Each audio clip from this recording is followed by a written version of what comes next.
Homer a organisé les habitants de Springfield pour relever le record du monde de la pyramide humaine. Pendant l'ascension, l'objet auquel il s'accrochait s'est soudain brisé et il est tombé. Heureusement, il a réussi à attraper le pantalon de quelqu'un.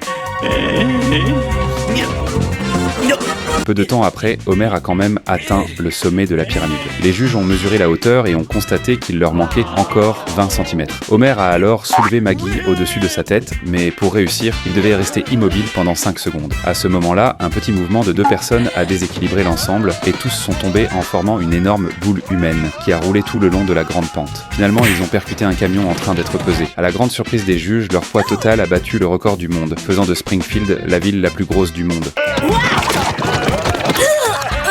Mais Marge ne voyait pas cela comme une bonne chose. Les aliments consommés contenaient énormément de sucre, et le visage de Maggie était couvert de sucre brun. Même Homer, lorsqu'il mangeait un pamplemousse, ne consommait que la couche de sucre blanc autour. Ce jour-là, Marge a découvert qu'une usine de confiserie fabriquait ses produits avec beaucoup de déchets. Et quand elle était allée confronter le propriétaire de l'usine, il l'a directement chassée. Elle a alors recueilli des témoignages chez les habitants et a lancé une action collective. Les habitants, conscients des dangers du sucre, ont tous accepté de signer et le professeur Frink a apporté des preuves scientifiques des méfaits du sucre. Le propriétaire de l'usine s'est mis en colère au tribunal et a même tenté de soudoyer le juge avec ses délicieuses confiseries. Mais le juge a estimé que ce sont justement ces sucreries qui l'avaient rendu plus gros et il a donc donné raison à Marge. Oh, c'est bien, je suis fier de toi.